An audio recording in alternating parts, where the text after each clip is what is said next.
Hi, and welcome to another edition of A Few Minutes With, the podcast that showcases Illinois' College of Applied Health Sciences. I'm Vince Lara, and today I'm speaking with former Illinois assistant coach Mark Coomes, the nephew of the late Lou Henson. Coomes talks to us about Henson's legacy on and off the court and his work as a pioneer in the field of social justice. You know, the first thing I wanted to ask you, you had mentioned when I heard you on this interview, about the impact that he had on you growing up, obviously as his nephew.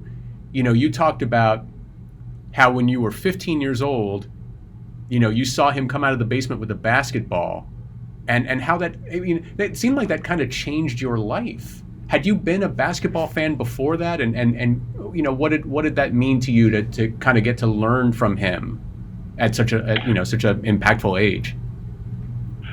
Well, he came out of the basement of his office in Old Williams Gym on the Mexico State campus. Mm-hmm.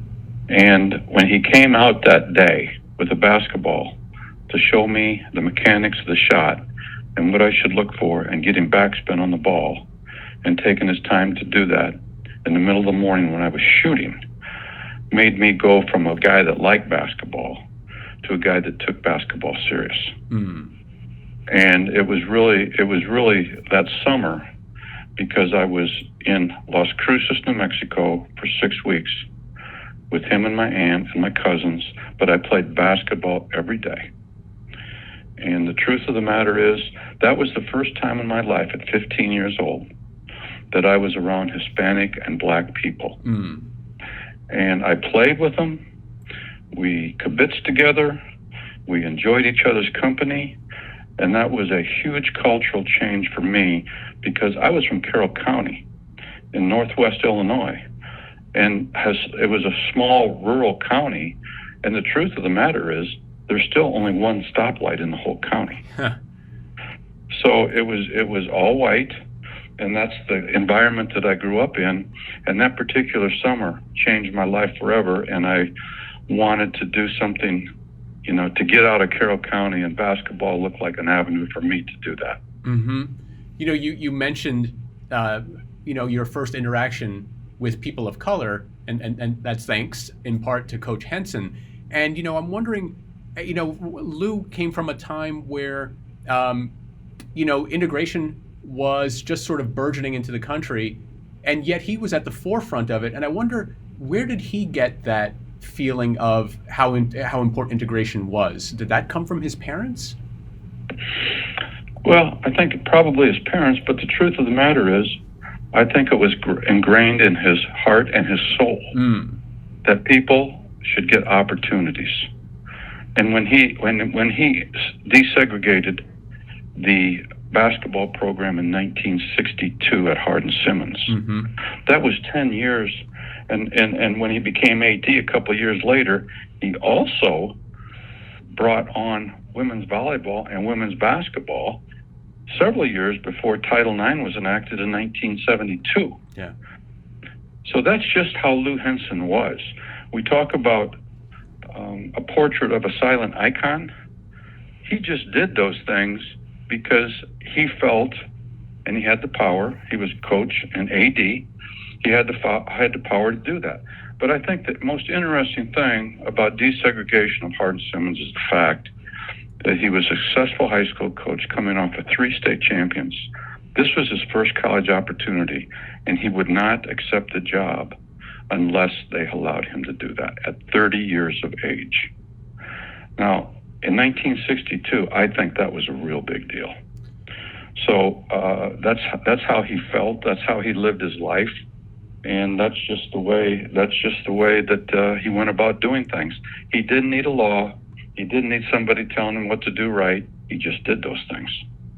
Yeah, you also spoke about how the coach really helped to shape lives. Like it went beyond the on the court stuff. And I wonder if you could expound on that a little bit. Well, he would do anything for his grad assistants, for his assistant coaches, for his players. I mean, he went out of the way to help anybody that asked him to help them to benefit their lives, their professions, their standard of living. I mean, he constantly in coaching, in his coaching things, he constantly talked about being on time. And he said, look, you have to be on time for me because when you leave me, your employers are going to expect you to be on time. And if you're not on time, they're going to fire you. So we're going to start that right now. Everybody's going to be on time. And he taught work ethic. You know, everybody is not the same kind of basketball player, from one to the other. But guess what? Everybody can work hard. And if you don't want to work hard, then you're going to be in trouble with me. So those kind of values. And the other thing, the third thing I think he really valued was being honest. I mean, he was an honest guy. And if he felt a certain way about a player, and he would tell him that, even though the player might not want to hear it, he would tell that to him anyway, because that was for his betterment. I mean, if he had to work on something, he would tell him that. And if he didn't do it, then, you know, he wasn't going to be as good a player. So that's how Coach affected people, and he would do anything to help any of us that worked for him. Just unbelievable. He was loyal with a capital L. Yeah, I remember you talking about that in that other radio interview. You know, beyond the familial relationship that you both had, what was the major factor for you in wanting to go work with him? Because I learned so much from him. I tried to be like a sponge. I mean, when I became a head basketball coach, and he basically got me the job when I was 30 years old at Wabash Valley. Now, I was a good recruiter at the time, and I recruited really a lot of good players, Ken Norman being one of them. They helped me get him. But I wasn't a real good coach. But when I went back to Illinois in 1985, and I was with him from 85 to 94, probably what I say is the height of Big Ten basketball. I mean, there were just tremendous teams during that time, and that's when we had our 89 team. But I learned how to coach. I learned strategy. I learned about offenses and defenses, special situations. You know, I was with him as the guy that did the film work, would go over a lot of films, talk about a lot of strategy, talk about how to cover people, you know. And the other thing that Coach Henson was really good at is of allowing his assistants to have a voice. And, you know, him and I locked horns several times. He once called me the most negative guy he's ever been around. And then we went out to lunch. Yeah. But he wanted that feedback. He didn't want you to be a yes man. He had enough confidence in himself, and every assistant knew that he had the last word.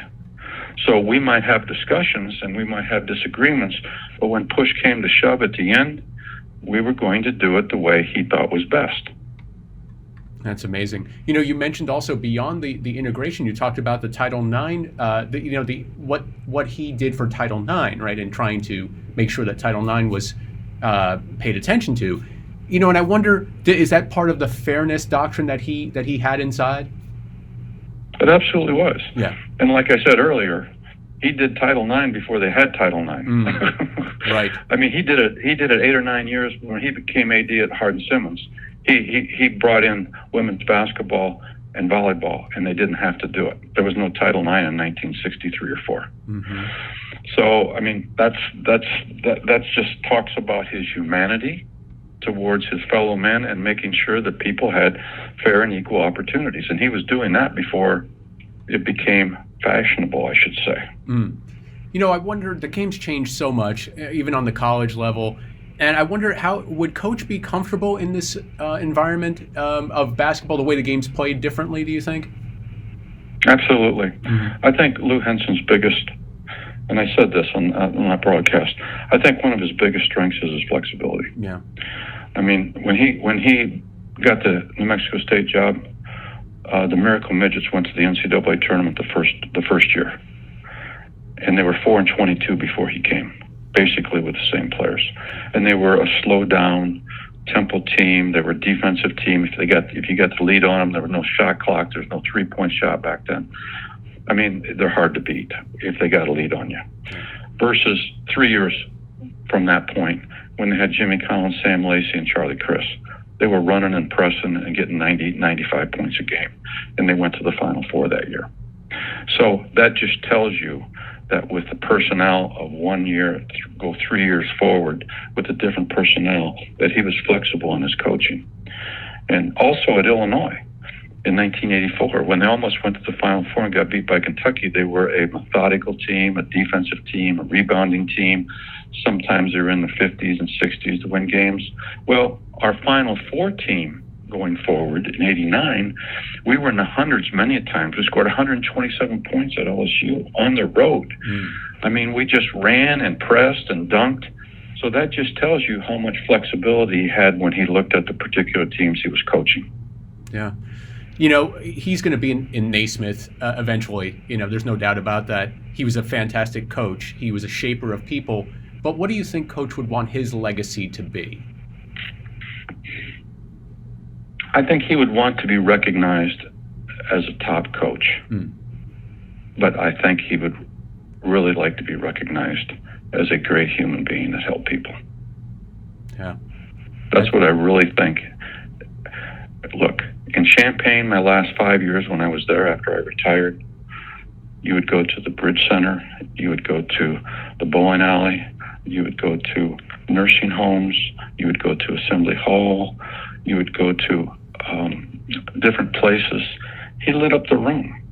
Everybody wanted to touch Lou. And guess what? He allowed people to touch him. I've seen hundreds and hundreds of people where they want autographs, photographs, pictures. He would take time to talk to people, to have his picture taken with people. I mean, his legacy is about the people, really. I mean, the people, it's just about, he's got a great record. I agree with you, he should be in the Naismith Hall of Fame. That just doesn't happen by accident. But at the same time, I think his legacy with the common man and the way he treated them was just outstanding. He was very, very generous with his time, and he gave his time. My thanks to Mark Coomes. For more podcasts on Illinois College of Applied Health Sciences, search A Few Minutes With on iTunes, Spotify, iHeartRadio, radio.com, and other places you get your podcast fix. Thanks for listening, and see you next time.